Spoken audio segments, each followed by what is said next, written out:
estoy aquí un día lluvioso, pero qué bendición también es la lluvia, ¿no? Ya tanta falta que hace hoy en día en nuestro país. Sabe que como dato curioso, hace poco aprendí que en Dominicana, si se cuenta la cantidad de agua que cae en el año, en el lugar donde más llueve, que no es en el centro, sino es en un lugar apartado, el lugar dominicano donde más llueve en el año, llueve, el número no me acuerdo, pero vamos a decir que 3 litros, por poner un ejemplo, y solo en Colón, en octubre promedio, llueve 6, solo en Colón. O sea que en Panamá llueve 10 veces más que en la mayoría de países de la región. Con todo y que a veces tenemos eventos como el de la sequía. Así que imagínense cómo están esos otros lugares donde casi nunca llueve. Las únicas lluvias que tienen son cuando hay temporada de huracanes, pero más nunca. El resto del año es cero lluvia. Y hay que comenzar a ver la lluvia también como bendición, porque muchas veces la vemos como molestia y que nos daña los planes, pero Israel tuvo 3 años y medio sin lluvia y sufrieron mucho. Así que veamos esa bendición que no nos hace falta y administrémosla bien. Vamos a orar antes de empezar. Vamos, Padre, gracias por la vida, tanto la vida física que nos diste hoy para abrir nuestros ojos, la salud que nos diste. Gracias por la salvación que nos das, que encontramos en Cristo y solo en Él. Gracias por todas las bendiciones que encontramos en Cristo también. Su multiforme gracia, te pido, Padre, que esté presente en nuestras vidas, que cubra nuestras debilidades y que nos fortalezca a vivir la vida que tú nos pides.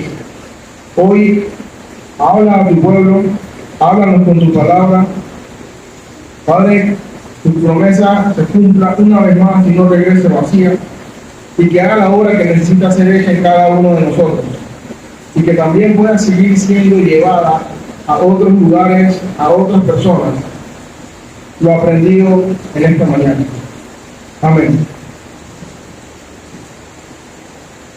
El título de la prédica hoy es La iglesia en medio del caos. La iglesia en medio del caos. Y es una prédica que en el caso de hoy es relevante a lo que está pasando en nuestro país y en el mundo.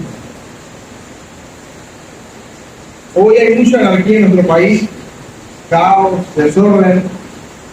No es lo peor que podría ser, pero sabemos de que no es tampoco la situación ideal. Al mismo tiempo, sabemos que hace ya bastantes meses empezó una guerra entre Rusia y Ucrania. Sabemos de que hay guerra entre Israel y Palestina. Hay protestas en Guatemala, y ya tienen meses de las elecciones, como en junio y julio, y todavía se mantiene.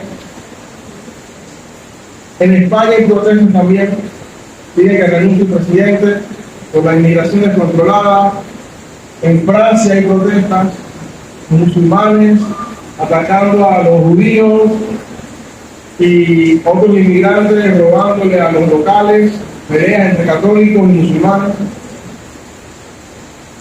Y si nos ponemos a buscar más, hay más conflictos sociales y políticos a lo largo de todo el mundo. Ante esa serie de eventos que se están dando en el mundo y en nuestro país, últimamente ha surgido una pregunta muy común y repetitiva. ¿Qué hace la iglesia? ¿Qué debe hacer la iglesia ante esta situación? ¿Qué debe hacer la iglesia que se encuentra en Rusia, o en Ucrania, o en Israel, o en Palestina? ¿Qué debe hacer la iglesia aquí en Panamá? Se refiere a un desconcierto en las personas que profesan seguir a Cristo.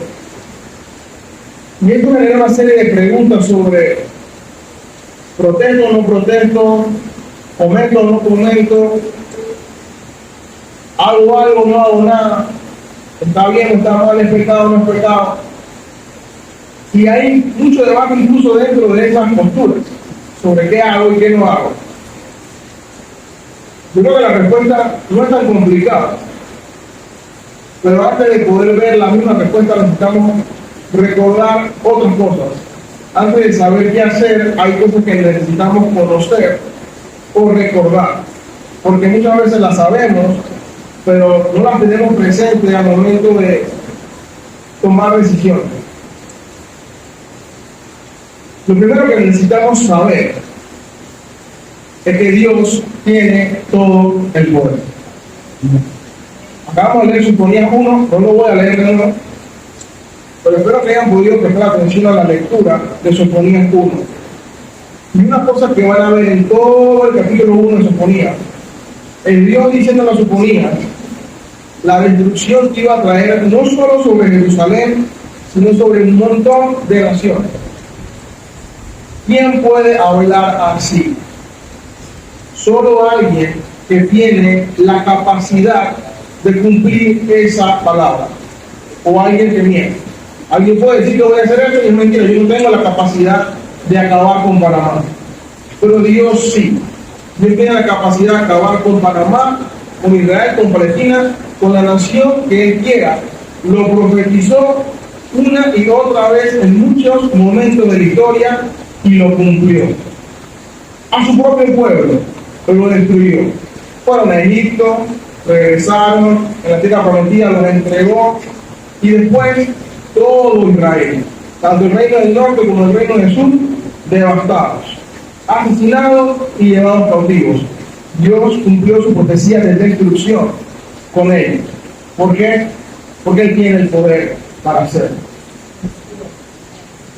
Jeremías 32, 27 dice: yo soy el Señor, Dios de toda la humanidad. ¿Hay algo imposible para mí? La respuesta es no. Nada. Él puede hacer lo que quiera. La prueba de eso está en otro pasaje muy conocido, que muy pocas veces se recuerda para este tema del poder de Dios, y es Génesis 1:1. En el principio creó Dios los cielos y la tierra. Todo esto que vemos, Dios lo hizo. Dios lo hizo. Demostró su poder a la perfección. Creó todo. Y sigue creando vida porque sigue salvando a pecadores para salvación, que según Ezequiel 37 es pasar a un montón de huesos muertos a personas con carne y vida. Cambia corazones de piedra en corazones de carne. Levantó gente de los muertos a la vida, siendo Cristo el primogénito para la eternidad, y luego nosotros, si creemos, seremos igualmente levantados con Él cuando Él venga. Dios tiene todo el poder. Quiero que vaya recordando eso, ya sea mentalmente o escrito, porque van a ser 5 verdades que necesitamos ir recordando. La segunda es: Dios tiene todo el poder, y la segunda es: Dios es soberano. Dios no necesita pedir permiso para hacer las cosas. Eso es lo que significa soberanía. Se supone, yo realmente no creo que Panamá es del todo soberano, pero es otro debate. Pero se supone que la soberanía significa que yo puedo hacer en el espacio que tengo control lo que me da la gana. Yo no tengo que pedir permiso a alguien. Por ejemplo, más real es sus casas, sus viviendas donde viven. Ustedes ahí hacen lo que les da la gana. Nadie le pone código de vestimenta a alguien externo.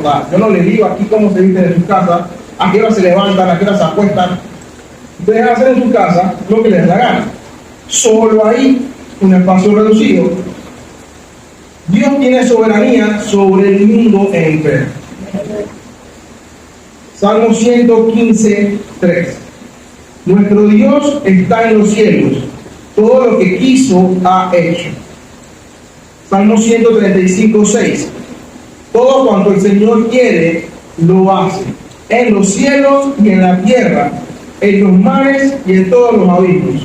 No hay ningún espacio de la creación que escape del dominio de Dios. España tuvo dominio un tiempo largo sobre gran parte de América.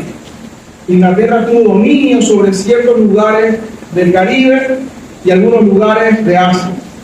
Francia tuvo dominio sobre muchos países de África y uno que otro ahí del Caribe. Eso lo perdieron, pero tuvieron un tiempo en el que ellos imponían qué hacer ahí.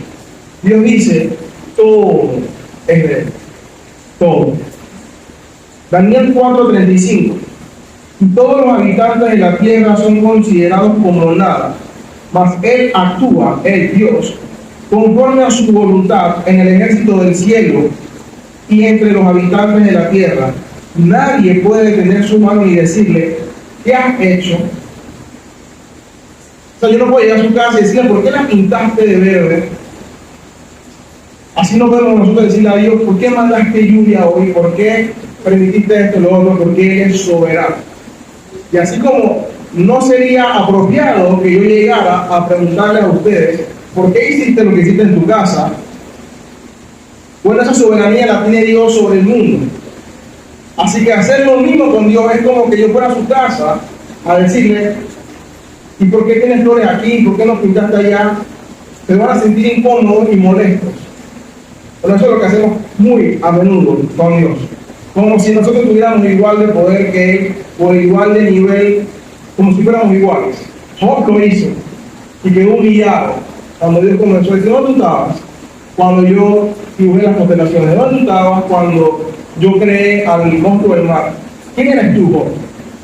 Yo no te tengo que responder aquí porque yo hice lo que hice, y de hecho no se lo respondió. Y no me entendió, perdóname. Lo pensaba que podía, pero no. Por eso dice al final del libro, de oídas te había oído. Eso es que Job era un hombre justo. Entonces Dios tiene todo el poder sobre todo el mundo. Soberano, hace lo que quiere, cuando quiere, como quiere.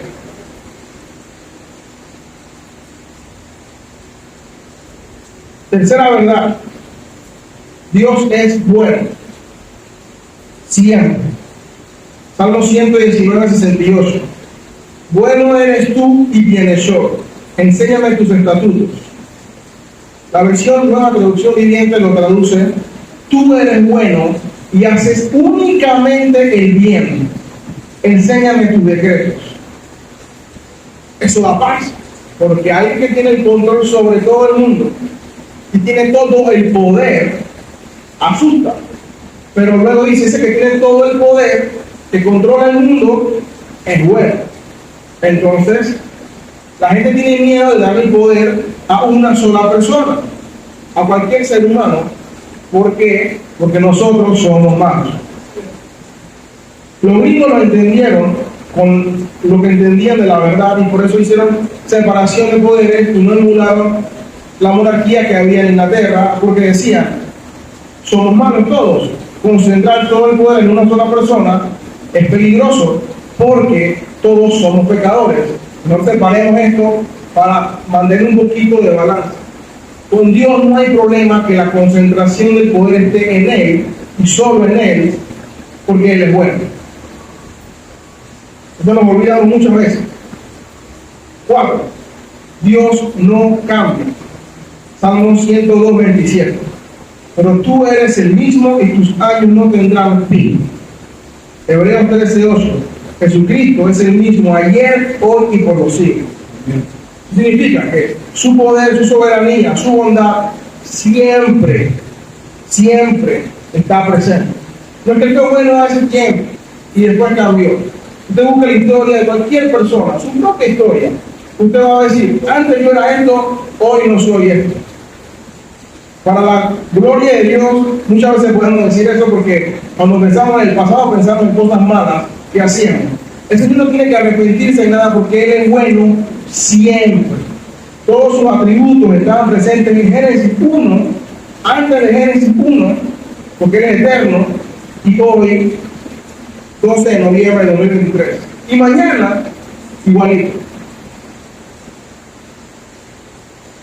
Quinta verdad. Dios es justo. No solamente es bueno, es justo. Es decir, no es corrupto, hace lo correcto. Salmo 145:17. El Señor es justo en todos sus caminos y bondadoso en todas sus obras. Una vez más, la bondad, que significa ser bueno, justo y bueno. Deuteronomio 32:4. Él es la roca, sus obras son perfectas y todos sus caminos son justos. Dios es fiel, no practica la injusticia, Él es recto y justo. Sexta verdad, Dios quita y pone reyes. Es una verdad un poco incómoda, pero es verdad. Daniel 2:21. Él muda los tiempos y las edades, quita reyes y pone reyes, da la sabiduría a los sabios y la ciencia a los entendidos. Habacuc 1:6. Habacuc orando, Dios le dice: he aquí yo, Dios, levanto a los caldeos, un pueblo malvado, nación cruel y presurosa. ¿Pero quién la levantó? Yo, Dios, que camina por la anchura de la tierra para poseer las moradas ajenas. Y sigue hablando de los babilonios. Los caldeos son los babilonios. Dios quita y pone rey. ¿Ven eso, hermano? No somos nosotros, ni ellos mismos. Dios. Hoy se habla mucho. El 33% que votó por mí. Dios puso a Nito como presidente. No el 33%. Nos guste o no nos guste, no le echen la culpa al 33%. Si usted se queda del 33%, o si sea usted haya votado por él, es Dios. Y eso hay que meditarlo, porque eso nos tiene que llevar a muchas conclusiones que esperemos podamos ver más adelante. Repasemos las verdades. Dios es todopoderoso, tiene todo el poder, es soberano, y Dios tiene más atributos que los que yo mencioné, pero para efectos de la enseñanza nos limitamos ahí. Dios es todopoderoso, soberano, bueno, no cambia, justo, y Dios es el que quita y pone reyes o gobernantes. Una más extra que la quiero incluir para conectar con lo que viene, y es que a pesar de que Dios es todo eso, Dios también es accesible. Eso es impresionante, porque a los gobernantes no cualquiera tiene acceso, pero el supremo gobernante del mundo, el soberano, dice en Salmo 145, 18, 21, cercano está Jehová a todos los que le invocan, a todos los que le invocan de veras. Cumplirá el deseo de los que le temen, oirá a sí mismo el clamor de ellos y los salvará. Jehová guarda a todos los que le aman, mas destruirá a todos los impíos. La alabanza de Jehová proclamará mi boca, y todos bendigan su santo nombre eternamente y para siempre. Ese Dios grandioso está al acceso de nosotros si en humildad nos acercamos a Él en oración invocando su nombre. Él dice que promete escucharnos.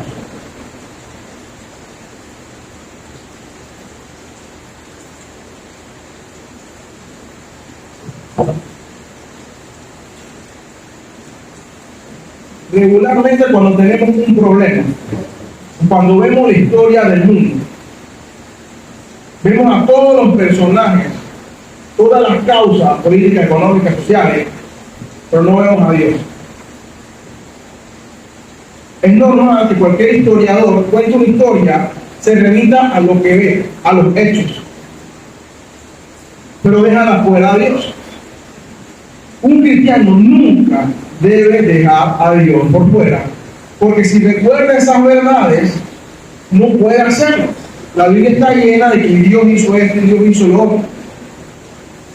Pero tenemos esa tendencia a enfocarnos en lo visible, haciendo la naturaleza caída.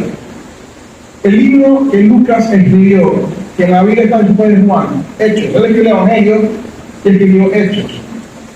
Lucas no le puso título ni al Evangelio ni al libro de Hechos. Él lo escribió como un tratado para Teófilo, un discípulo que él tenía, y le dice: Teófilo, mira, aquí te voy a contar lo que Jesús hizo. Y luego cuenta la historia después que Jesús asciende. Pero él no le puso título. El título que tiene en la Biblia lo pusieron después, siglo II, siglo III. ¿Cómo se llama el libro? Según lo que pusieron, Hechos de los Apóstoles. No es mentira en un sentido, se ve lo que hizo Pedro, lo que hizo Pablo, lo que hizo Juan, lo que hicieron los diáconos. Pero eso no es completo, porque realmente ellos muestran más que eso, muestran lo que el Espíritu Santo hizo en la vida de los apóstoles. Jesús dijo al principio de Hechos: no hagan nada hasta que llegue el Espíritu Santo. Llega el Espíritu Santo en Pentecostés y empieza. ¿Quién? El Espíritu Santo a actuar. Nadie dice en los evangelios: estas son las cosas que hizo los discípulos con Jesús. No fue Jesús. El punto central es Jesús. En Hechos debe ser el Espíritu Santo, no los apóstoles. Fueron instrumentos. Ahora, es normal que alguien de afuera diga lo que hizo Pedro, lo que hizo Juan. Pero eso no es el enfoque que Lucas da. Lucas da cómo el Espíritu Santo en un momento dice: prohibió a Pablo ir a predicar a un lugar y no le permitió, le habló de que fuera aquí y allá. El personaje principal en Hechos no son los apóstoles, es el Espíritu Santo. Pero tendemos a ver a los hombres. Hay un pasaje que a mí me encanta que muestra eso con la ayuda de la historia externa. Lo pueden leer en 2 de Reyes 19, Isaías 37 o 2 de Crónicas 32, 20. Es la misma historia. El reino de Judá ya se separaron los reinos. Después de Salomón se separan los reinos. El norte con las 10 tribus, el reino del norte se llamaba Israel. El reino del sur, el reino de Judá, se quedó con el Roboam, el hijo de Salomón, y luego entonces quedaron otros reyes. En ese espacio del sur hubo un tiempo que estaba el rey Ezequías, fue un buen rey. Y vinieron los asirios a conquistar un ejército más grande, más numeroso. Ezequías se asusta, pide perdón, se arrepiente, y en todo estos pasajes dice: y Dios lo salvó. Dios envió su ángel y aniquiló al ejército contrario. El ángel de Jehová vino. Lo interesante es que Dios permitió en su gracia que un historiador egipcio escribiera los eventos que estaban pasando ahí en ese momento, y que esa historia se preservara, porque cuando los griegos conquistan, encuentran eso y lo traducen al griego y se mantiene la historia como eso fue un evento real. Pero ¿cómo un egipcio iba a contar eso? El egipcio iba a contar lo que vio. En la Biblia dice: fue el ángel de Jehová. El historiador dice lo siguiente: una noche el campamento del ejército de Senaquerib, el rey contrario, fue infestado con ratones o ratas que destruyeron las flechas y los escudos de los soldados. Probablemente tuvo este relato de egipcias, y bien podría ser una versión de alguna forma distorsionada de lo que sucedió ahí. La historia común sabe que pasó eso, pero ellos vieron, lo que yo vi que pasó fue que llegaron un pocotón de ratas y ratones al campamento y se comieron las cosas, y algunos, inclusive, se dicen otros historiadores, se enfermaron por las picadas de ratas. Eso es lo que vio la gente. En el periódico hubiese salido: plaga de rata infesta el campamento del ejército contrario y lo destruye. Pero Dios inspiró a los autores de Reyes, de Crónicas, y a Isaías, el profeta, y simplemente dijo: fui yo, el ángel de Jehová. Pero no fue el ángel de Jehová literalmente visible que hizo el daño. Usó un medio común para actuar. El punto es que no fueron las ratas, fue Dios. No podemos dejar a Dios por fuera de la historia. Entonces recordemos las verdades. Recordemos también que necesitamos ver a Dios en cada historia, en cada situación. Esta lluvia no es el fenómeno del niño o la niña, es Dios que la mandó. Es Dios quien coordina todo. En Sofonías, el pasaje que leímos en ese libro, Dios le profetiza a Jerusalén.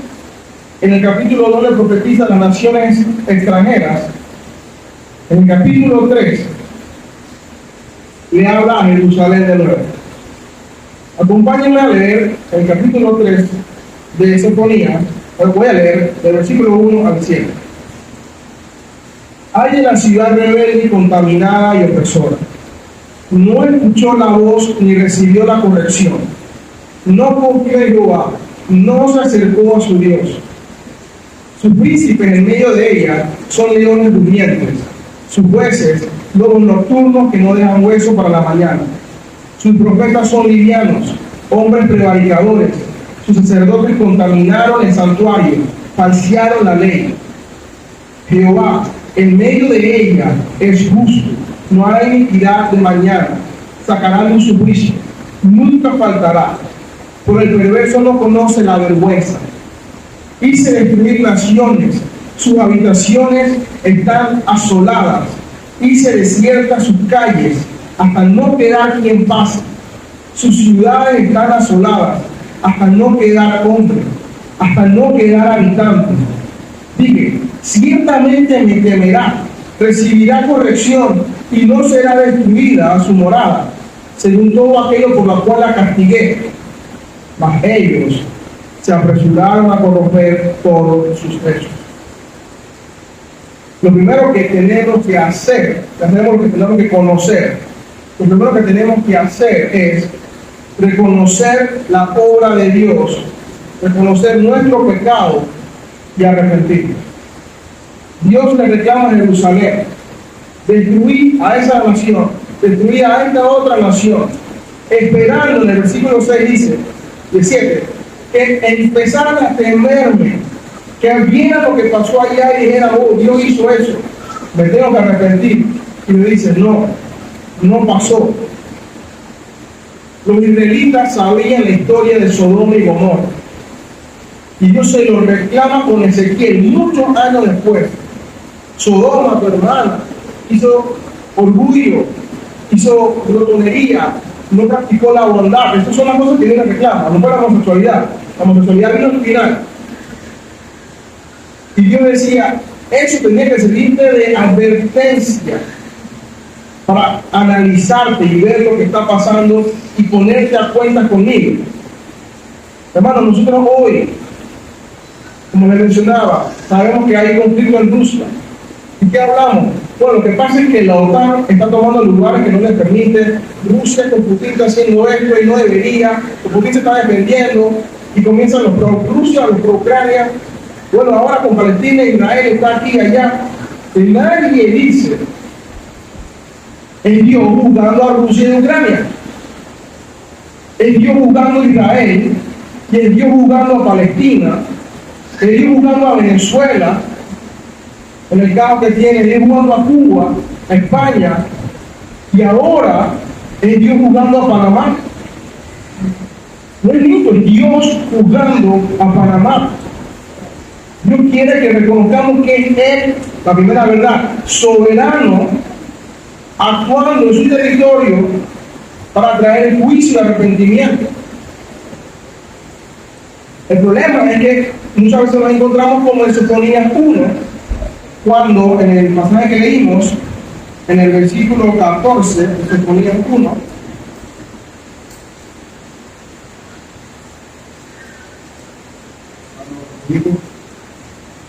Sofonías 1, versículo 12. Acontecerá que en aquel tiempo que yo escudriñaré a Jerusalén con linterna y que castigaré a los hombres que reposan tranquilos como el vino asentado, los cuales dicen en su corazón: Jehová ni hará bien ni hará mal. Así nos encontramos muchas veces, relajados. Oye, eso no va a pasar aquí. Antes se escuchaba mucho decir: oye, Dios es panameño, porque aquí no pasa esto, que no se tiene. Ese es un dicho muy común: Dios es panameño. Hoy no lo escucho tanto. Pero en vez de reconocer que las cosas que están pasando, si lo bueno se lo atribuyen a Dios, aunque sea inconscientemente, lo difícil, porque no le voy a decir malo, porque Él no hace nada malo, lo difícil, lo no agradable, es también Dios. No nos quedemos como: no va a pasar. Oye, aquí nunca vamos a quedar como Venezuela, aquí nunca vamos a quedar como Cuba, o como Haití, o cualquier otro país. Eso no va a pasar. Él se arregla. Aquí en diciembre ya estamos todos bien, y en enero ya vuelve el año a la normalidad, fundamentalmente. estaba Israel, o suponía. Dice, a ustedes, esos que están ahí tranquilos, que para que lean la Biblia, oye, tranquilos, si voy a la iglesia y lo escucho allá, a eso también lo voy a encargar, dice Dios. Y lo que iba a hacer era destruirlos. Si Dios destruyó a Israel, a su pueblo preciado que empezó, ¿quiénes Panamá para decir, ah, no, aquí tenemos el canal y los gringos no van a permitir?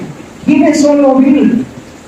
¿Saben cuántos imperios se han destruido a lo largo de la historia? Nadie pensó que los caldeos iban a ser destruidos, los babilonios. De las maravillas del mundo antiguo están algunas de ahí, los jardines colgantes de Babilonia. Espectacular, majestuoso, lo destruyó. Antes, los asirios. Los asirios es interesante porque Jonás le profetiza, Nínive era Asiria, que conquistó el reino del norte. Jonás le profetiza, se arrepienten. 100 años después, Nínive coge más poder y se vuelve más malo. Y con Nahum, profeta Nahum, lean corto, le profetiza.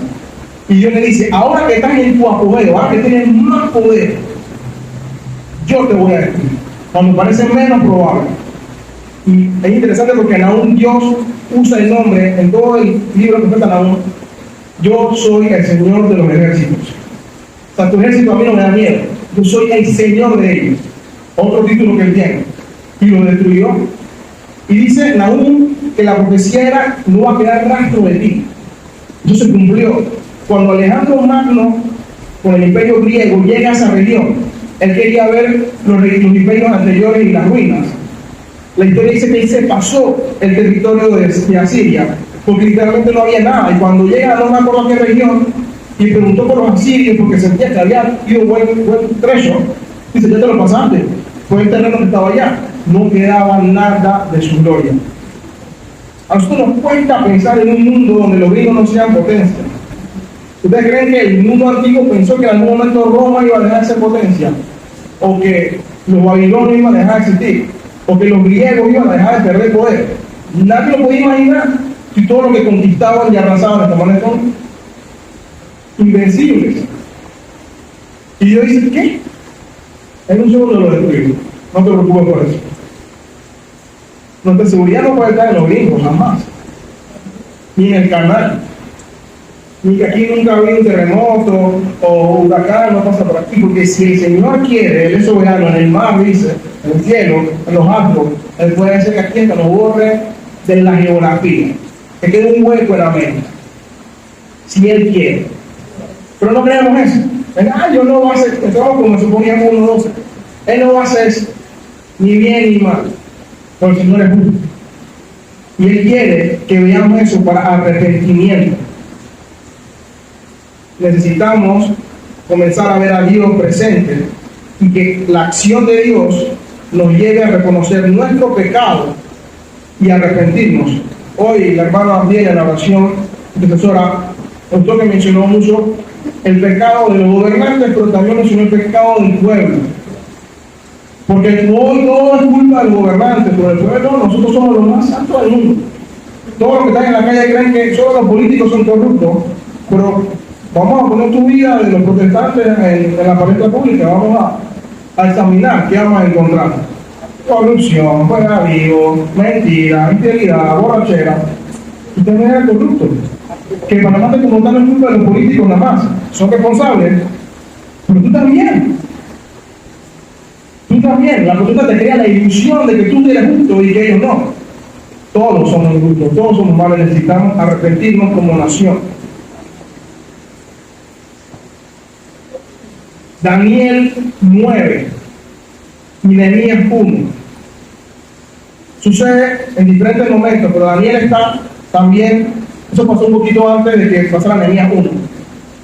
Daniel era asistente del rey, de los diferentes reyes de ese imperio de Babilonia y después de los persas, y Nehemías estaba con Darío, el rey persa.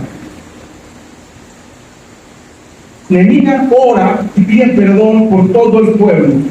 Hemos fallado y pide salvación. Daniel dice, hemos pecado. Así que hermano, la primera cosa es reconozcan a Dios actuando y arrepiéntanse de su pecado. Porque su pecado no es pequeño, su pecado aporta mucho al juicio que estamos viviendo hoy. Mi pecado aporta al juicio que estamos viviendo hoy. Las iglesias, el pecado de las iglesias, la que se hayan dormido, que se hayan relajado, es culpa del juicio que tenemos hoy. Hoy hay escasez de palabra. ¿Quién es responsable de dar la palabra? Las iglesias, los cristianos. Somos culpables también del juicio. Necesitamos arrepentirnos y reconocer nuestra falla ahí. Así que reconozcamos a Dios nuestro pecado y arrepentamos. También pidamos por salvación a Dios. En Nehemías 1 está la oración que Nehemías le hace a Dios. Quiero que la lean después completa, no la voy a leer toda por tema de tiempo. Pero en el versículo 5, Nehemías dice: te ruego, oh Jehová, Dios de los cielos, fuerte, grande y temible, que guarde el pacto y la misericordia a los que te aman y guardan sus mandamientos. Esté atento ahora a tu oído y abierto tus ojos para oír la oración de tu siervo. Luego él confiesa sus pecados. Y más adelante pide en el 11: sálvanos, conforme a tu pacto, conforme a tu promesa. Nehemías pide salvación a Dios, no a Darío, el rey del imperio donde él estaba. A Darío nada más le dijo, después de orar, Dios toca el corazón de Darío y le dice: vale, pueden ir a construir Jerusalén. Pero Nehemías no fue a Darío a pedirle justicia y la salvación, fue a Dios. Daniel oró a Dios y reconoció sus pecados. Dice: yo también soy pecador, Dios. Matamos a tu profeta y hicimos esto. Aunque él no necesariamente tiró la piedra contra un profeta, él reconocía sus pecados. Hoy le pedimos salvación a todo el mundo menos a Dios. Como le he dicho, este tema ha estado bastante latente. He conversado con muchas personas. El viernes me invitaron a una reunión de estudio y todo el tema de nuevo. Y he estado meditando en eso, no solo por la prédica de antes, porque ha sido un tema que ha estado en mi corazón. Yo le decía, hay muchos cristianos en las protestas, y no voy a decir hoy, le decía a ellos, y bueno, lo digo aquí también, y también no está mal. Pero saben que sí está mal. Es que muchas veces están en las protestas cristianos 1, 2, 5 horas gritando cosas, lo que sea, y ni media hora llevándole esa misma queja al que sí lo escucha, que es Dios. Porque, créame, Nico no está escuchando ninguna sola palabra de lo que están diciendo en la protesta. Él sabe que están ahí, pero él no escuchó ninguna. Hay cero diferencia entre el que protesta pidiendo justicia como el católico que le versa un yeso esperando justicia. Ninguno de los dos le está escuchando. Ninguno. Si no ora a Dios, es por gusto, su justicia no va a ser satisfecha. Es a Dios a quien tiene que pedirle salvación. Es a Dios a quien tiene que estar rogándole ayuda. Habacuc lo hizo, Joel lo hizo, Daniel lo hizo, y nosotros también tenemos que hacerlo. Es Dios quien nos puede salvar, no nosotros, no el hombre. Dice: maldito el hombre que confía en el hombre. Yo entiendo que los comunistas quieran estar en la calle porque ellos no creen en Dios. Y yo creo que depende de ellos. Pero ¿sabes por qué no pasamos tiempo en la oración? Porque sentimos que necesito hacer algo. Porque sentimos que eso no es nada. Porque no recordamos que Dios tiene todo el poder. No Nico, no los diputados. Dios tiene todo el poder. Si usted cree eso de verdad, pida al que tiene el poder que haga lo que puede hacer. ¿Qué sentido tiene que le pida a alguien que yo sé que no tiene poder si no es de Dios? Jesús se lo dijo a Pilato: tú tienes poder, autoridad, porque Dios te la dio. Si no, no pudieras hacer nada. Entonces, ¿por qué no vamos a robarle a los siervos cuando podemos pedirle al dueño de todo? Pida por salvación a Dios. Y la historia nos garnatea porque jueces, el periodo de los jueces fue feo, horrible. Dice la Biblia en Jueces 1, 10 al 13, que se levantó una generación que no conocía a Dios después de Josué, malvada, y dice que comenzaron a adorar a Baal y a Astarot, o sea, idolatría. Pero esa nación pagana, esa generación mala, nos enseña aún, porque cuando Dios por su pecado los entregó a las naciones para que los robaran, para que los sofocaran y los juzgaran, los israelitas que no conocían a Dios en el sentido de que no lo adoraban, decían: Señor, sálvame. Y el Señor los salvaba porque como pueblo se arrepintieron. O sea que ese pueblo pagano muestra más piedad muchas veces que el pueblo cristiano de Dios. Que cuando vemos las situaciones pensamos: ¿cómo yo resuelvo? ¿Cómo resuelven? Y no es: Señor, tú sálvame. Y por eso, a pesar de su poca fe, porque tenían poca fe, el mismo Gedeón que hizo, Dios lo usó para el milagro de 300 hombres sin pelear, después se va y comienza a adorar ídolos. Pero en ese momento que creyeron, vieron a Dios obrar de manera milagrosa. Vencieron un ejército de miles, con 300 hombres, sin necesidad de siquiera llevar espadas, sino antorchas y otras cosas que llevaban ahí. Dios hizo ese milagro porque Él quería mostrar lo grande que es. Ahora, siguieron siendo jugados porque no creyeron, pero aún ellos clamaron a Dios. Estamos nosotros hoy clamando a Dios por salvación. Si no, hermano, comienza a hacerlo. Primer paso, recuerda, reconozca su pecado, arrepiéntase. Y número 2, pídale a Dios que nos salve. Es Él el único que nos puede salvar. Es mucho más útil, créame, y no voy a decir si haga o no haga eso, pero es 100% más útil pasar 5 horas en oración o media hora en oración que 5 horas en la casa. Porque el Señor te escucha todo tiempo y responde. Y Él tiene poder y también es justo y es bueno. No es por gusto que dice Segunda de Crónicas 16, pasaje famoso: y se humillar en mi pueblo, sobre todo mi nombre es invocado. Y lo mencionamos mucho, pero este es el momento para humillarnos. Y humillarnos no es arrodillarnos, nada más es decir: Señor, yo fallé, yo pequé así, así, así. No le vamos a pedir perdón, confiese su pecado a Dios, arrepiéntase y pida salvación.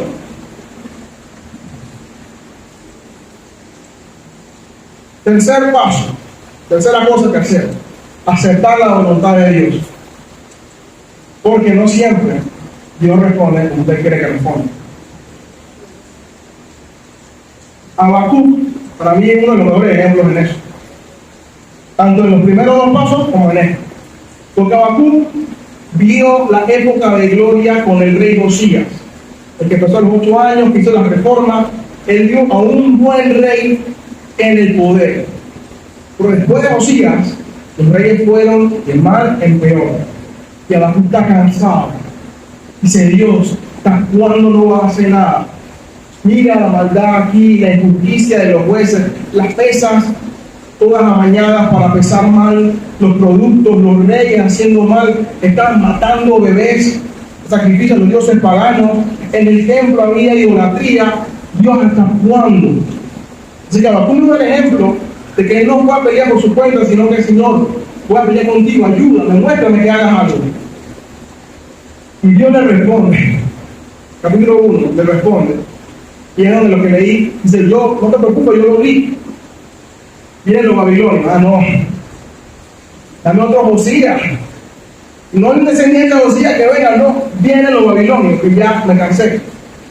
Y Habacuc dice, al final del capítulo 1, principio del capítulo 1, me gusta, porque Habacuc no le gustó, pero Habacuc se fue y dice: voy al lugar alto a orar, Señor, porque no me gustó, pero yo voy a seguir orando porque mi corazón no se siente tranquilo.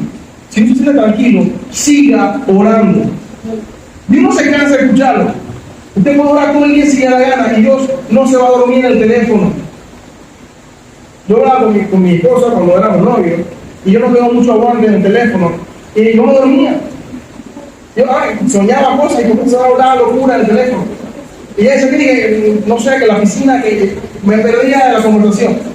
Pues ella quería seguir hablando, yo estaba ahí para complacerla, pero eso no era lo mío, no podía estar ahí. A ella no le pasa eso. Él escucha cada palabra, cada detalle y responde. Entonces, no se siente paz siga orando. Santiago 5 dice, ¿está alguno afligido? Haga oración. ¿Está alguno alegre? Cante alabanza. Ore en todo tiempo. Como dice los Tesalonicenses 5:17, orar sin cesar. No dejes de orar. Y Habacuc siguió orando. Y Dios le da otra palabra en el capítulo 2. Le dice a Habacuc, recuerda, y lo que le recuerda es la verdad que yo le mencioné, de que Dios es soberano, justo. Y Habacuc sigue orando. Y en el capítulo 3, Habacuc entonces sigue orando y dice, te puedo alabar porque ahora voy a pensar en las grandes obras que hiciste. Y a mí me llega al final porque Habacuc es honesto y dice en el versículo 16 del capítulo 3, pueden buscarlo, Habacuc 3, 16 al 19. Oí que lo que dijiste que venía, y se conmovieron mis entrañas, a la voz temblaron mis labios, tu visión entró en mis huesos, y dentro de mí me estremecí. Si bien estaré aquí en el día de la angustia, cuando suba el pueblo, el que lo invadirá con tropas. Una pausa ahí a la izquierda. Si Dios dijera que esto no va a mejorar y que esto no va a parar, estamos nosotros arrodillándonos orando, pero puede que no pase que el pueblo completo se arrodille. Acá fue el pueblo completo que no lo hizo. Habacuc por un lado, otro profeta en otro momento, pues eran minoría. El Señor dice, el justo por la fe vivirá, Habacuc capítulo 2, no te preocupes, que tú eres salvo, aún en medio de la destrucción, pero viene juicio. ¿Qué pasa si Dios dice, viene juicio para Panamá, y lo que vieron en Venezuela y Nicaragua es chiste para lo que ustedes van a vivir? Que puede, recuerden la primera verdad, Dios es todopoderoso, Dios es soberano.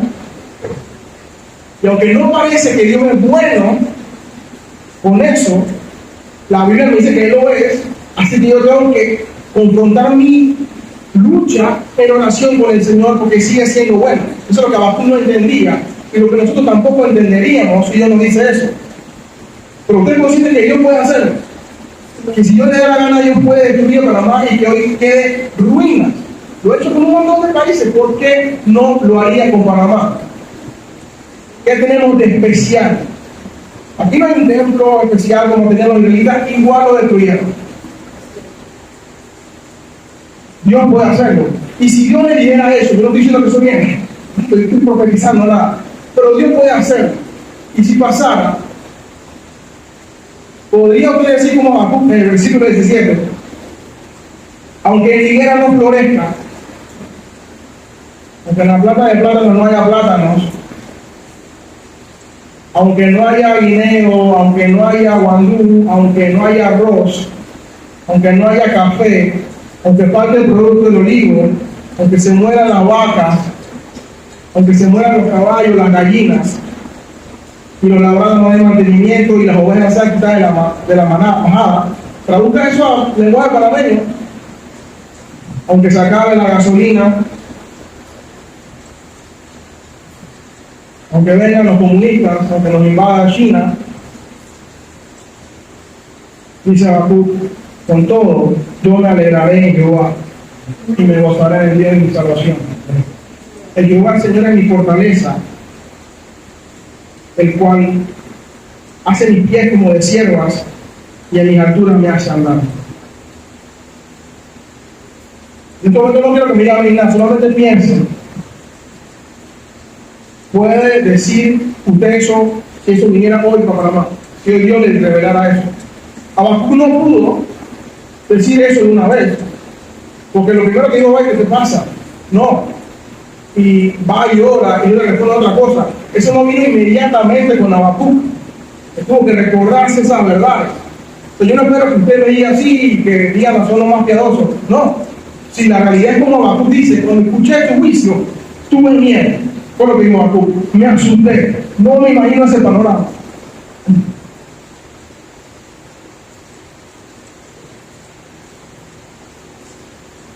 Pero después de meditar en tu grandeza, de recordar tus hechos, de estar en la palabra y recordar esa verdad, yo digo, Señor, tú me guardas. El que habita el abrigo del Altísimo morará bajo la sombra y la biblioteca. Ustedes ven esto como bueno, de verdad, que el Señor diga, yo te cuido, tus amigos de Daniel en el horno, Él no puede salvar, y si no lo salva, no importa, porque ella salvó mi alma.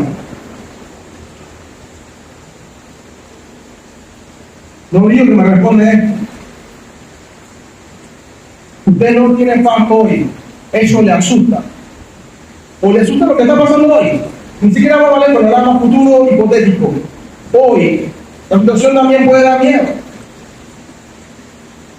Pero si usted no tiene paz hoy es muy probable que usted no esté habitando en la oración como Habacuc. Y la razón que no lo lleva a orar es porque usted no cree lo suficiente de que Dios es capaz de hacer algo. Por eso que es importante recordar esas verdades primero, porque si esas verdades no están presentes, no hay motivación para habitar en la oración. Porque ¿por qué hoy orar tanto si tienes Dios? Pero cuando yo recuerdo, no, Dios es poderoso, soberano, justo, bueno, no, vale la pena estar ahí. Vale la pena estar ahí porque Él responde. El miedo puede venir, es normal, pero hay antídoto, la oración, meditar en la palabra, conocer a Dios. El perfecto amor echa fuera el temor. Amén.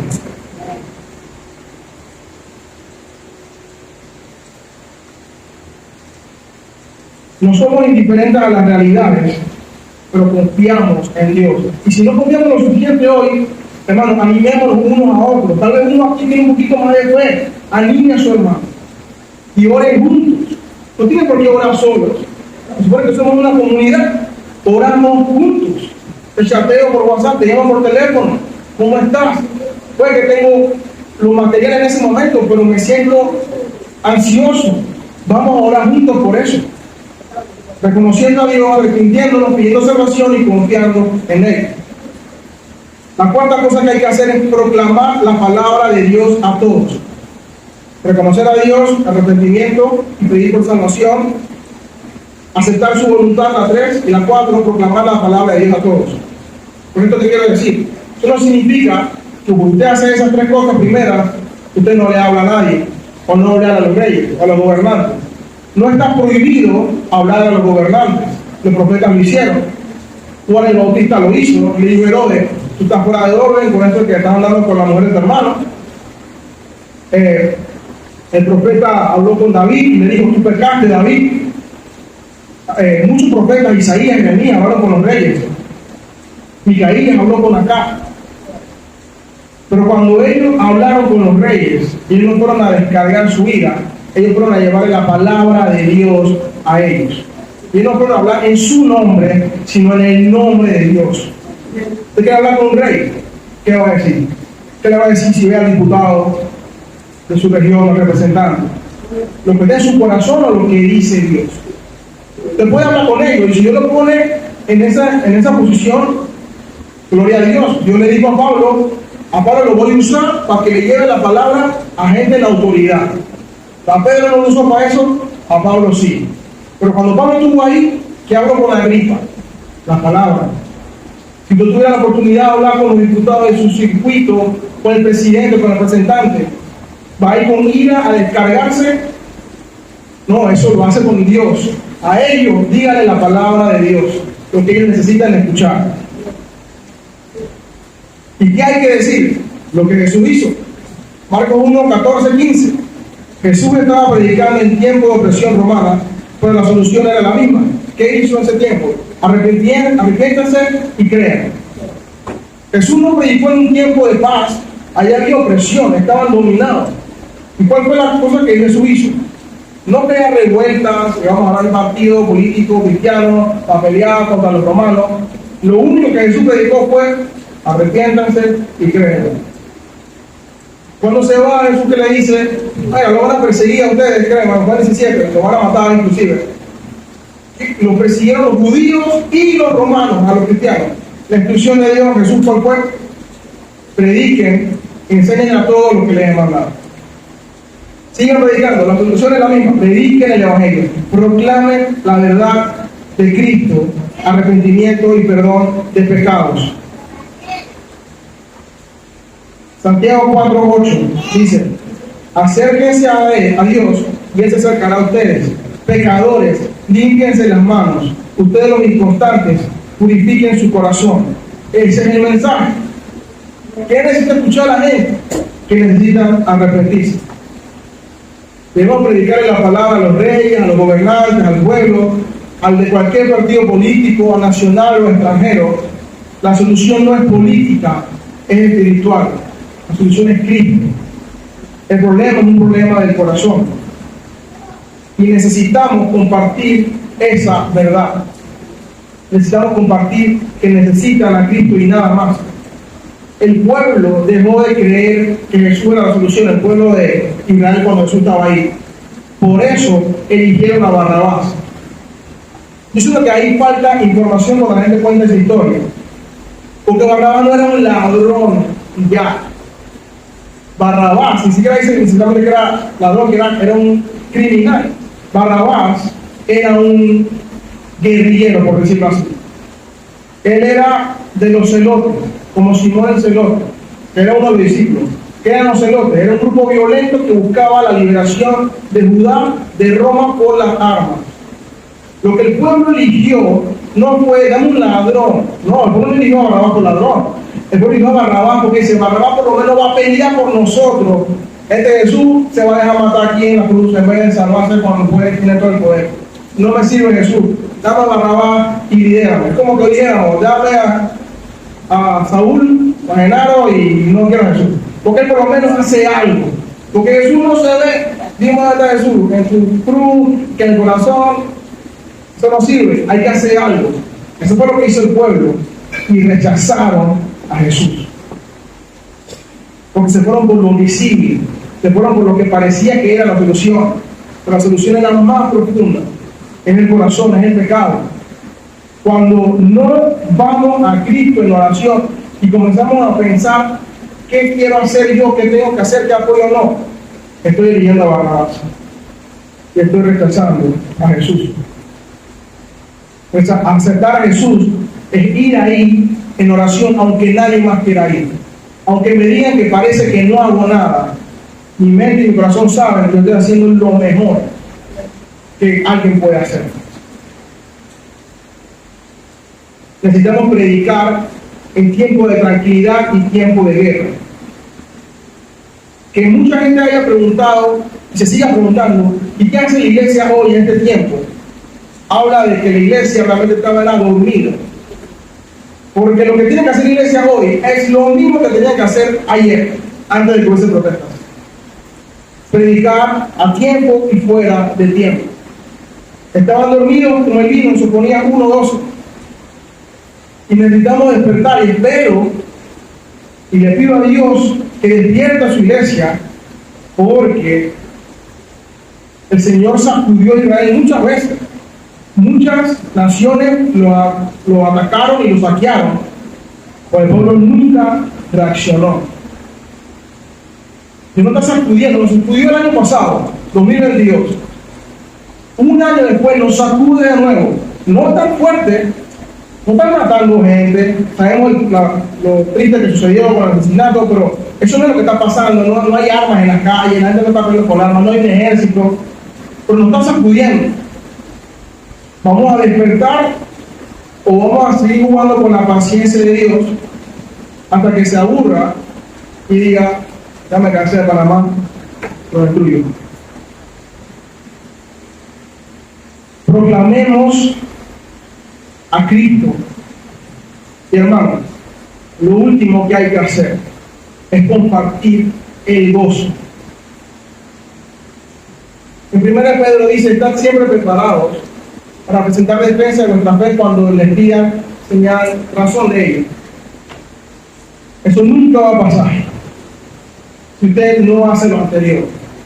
Si usted no reconoce a Dios en todo lo que está pasando, si usted no reconoce su pecado y se arrepiente, si usted no pide por salvación, si usted no acepta su voluntad y la obedece, si usted no proclama a Cristo, usted no va a tener gozo. Por ende, nadie nunca le va a preguntar la razón de su fe, porque no va a ser visible, porque no va a haber fruto del Espíritu Santo ahí en su vida. Por eso es lo último. Porque si usted no tiene gozo, ¿qué gozo va a compartir? Si usted no tiene paz, ¿qué paz va a compartir? Pero se supone que nosotros somos los pacificadores. Y pacificadores no es nada más que no peleen aquí. Pacificadores es llevar el mensaje de paz, que nos quita la enemistad entre el pecado y Dios.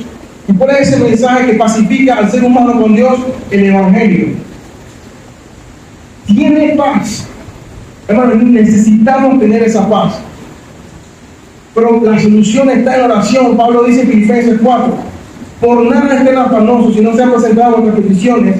¿En qué? En oración. Oración, súplica y ruego, con acción de gracias.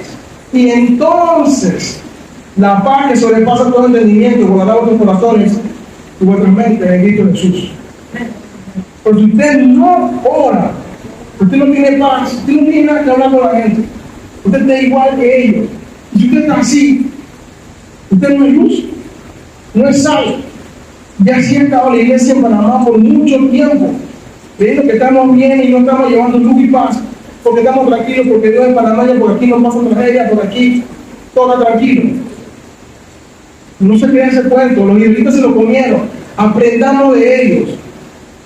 Yo le digo a los israelitas, yo quería que aprendieran de las otras naciones ustedes, y no aprendieron, pero ahora les toca a ustedes. Para más tenemos la oportunidad de ver lo que ha pasado con otros países. Lo mismo el Señor dice: yo espero que con eso tengan temor de mí, que vean, miren lo que Dios está haciendo allá. Porque Dios está orando aún en la calamidad de otros lugares. Y tenemos la oportunidad, tiene misericordia con nosotros, de decir: todavía no tengo así como ellos. La esperanza que yo he escuchado de muchos hoy es: el tiempo lo cura, todos los días se cansan y se van. Porque si nada más ven a los grupos en la calle y no ven que Dios está usando esta incertidumbre, no vamos a ver la salvación de Dios, no vamos a ver los milagros, no vamos a tener paz, ni amor, ni gozo que dar. Hermanos, si eso es así, tenemos que examinar nuestro corazón, porque ¿dónde está nuestra fe? En el tiempo, en votar mejor, nada más, es importante, pero nada más en eso, tiene que estar en Cristo y nada más. En Cristo está segura nuestra alma, en ningún otro lugar, no importa cuál sea la circunstancia. ¿Qué hace la iglesia en medio del caos? Proclama a Cristo. Los cristianos en Hechos, cuando arrestan a Pedro y a Juan, oraron. ¿Y qué oraron? Señor, danos valentía. ¿Para qué? Para proclamarte a ti, que es lo que tú nos mandaste. No oraron: Señor, cambia los corazones de los gobernantes que nos metieron presos. Eso va a pasar, no importa. Danos la valentía para hacer lo que tú nos mandaste a hacer. ¿Qué tenemos que hacer hoy, hermanos? Proclama a Cristo. Proclámeselo a usted mismo primero. Necesitamos recordarnos nosotros todos los días: yo soy pecador, necesito a Cristo, Cristo te necesito. Hoy tengo miedo, hoy estoy asustado, hoy tengo rabia, hoy tengo ira, hoy quiero agarrar las armas y hacer algo porque estoy cansado. ¿Qué hace con esa ira? Llévesela al Señor. ¿Qué hace con ese miedo? Lléveselo al Señor. ¿Qué hace con esa impotencia o ese temor? Lléveselo al Señor. Él es el que puede llevar todas nuestras cargas, más nadie. Más nadie.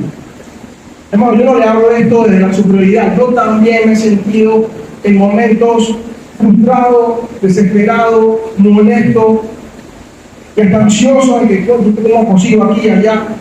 Yo soy más igual que ustedes, hombres de otras ocasiones, pero la respuesta está ahí. Y he tratado de todos los días comenzar a orar por el arrepentimiento de nuestro país, que Dios nos perdone porque hemos pecado, y pedir la salvación de Él y aceptar su voluntad, cualquiera sea la que sea.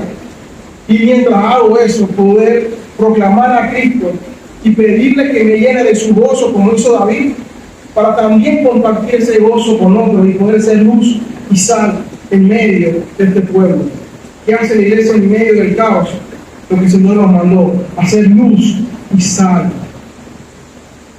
creyendo en Él y proclamando su verdad y viviendo de acuerdo a lo que Él dice. Cielo y tierra pasarán, mas su palabra no pasará. Ahí estamos seguros, hermanos. tenemos razón para en medio de todo esto tener paz.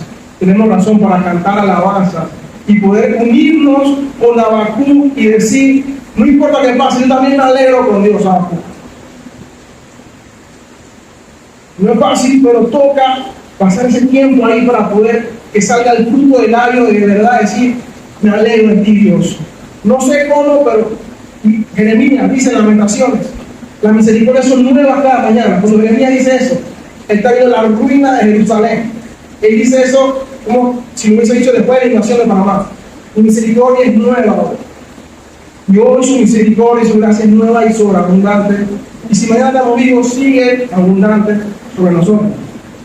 Entonces, recordemos esas verdades, apliquemos esos pasos. Y hermanos, vamos a poder ser una iglesia que glorifique a Dios. Habacuc empezó la oración en el capítulo 3 diciendo, Dios, aviva tu obra en medio de los tiempos. Ore que el nombre de Dios sea glorificado en medio de este tiempo. Aunque eso implica la destrucción de Panamá, que Dios sea glorificado. Dios debe crecer y nosotros tenemos que morir. Que Dios sea glorificado en Colón, en Panamá, en Chiriquí, en Panamá Oeste, en todo el país. Que Dios se glorifique en nuestro país y que nosotros podamos ser instrumentos de su glorificación también. Amado Dios, gracias por tu palabra. Gracias por que tú nos das aliento y paz. Padre, estamos viviendo tiempos de incertidumbre, tiempos de dolor, de aflicción, y reconozco que no es lo peor que pudiese pasarnos, pero no es agradable.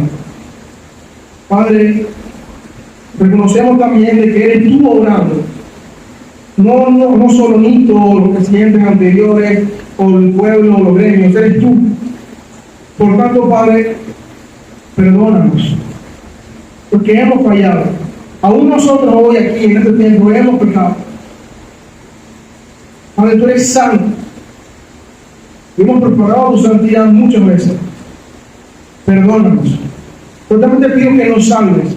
Ya nos has dado la salvación espiritual y te pido que nos salves de este tiempo difícil. Pero que sea para tu gloria, Padre. Que el pueblo panameño pueda decir gracias a Dios, no gracias a X líder o a X movimiento, es gracias a ti. Entonces, que pueda ser un tiempo para glorificarte a ti. Padre, y aunque hoy parezca difícil tener paz, tú has prometido que si llevamos a ti nuestras cargas, tú nos consuelas. Por tanto, te pido que por favor nos llenes de tu paz. Que tu fruto, el fruto del Espíritu Santo, se manifieste en nosotros. El amor, el gozo, el paz, la paciencia, la benignidad, la mansedumbre, la templanza. Padre, que habitemos en oración y que esta iglesia pueda mostrar eso entre cada uno de los hermanos que la conforman. Que puedan ser pacientes los unos con los otros, llevar las cargas los unos con los otros. Poder seguir proclamándote en medio de este tiempo para poder ser la luz y la sal que tú quieres que seamos. Porque no podemos hacer eso sin tu poder, es solo en tu poder que podemos. Y por eso venimos a ti. Gracias por escucharnos, gracias por perdonarnos y gracias por salvarnos y ayúdanos a aceptar tu voluntad, cualquiera sea la que tengas para con nosotros. Amén.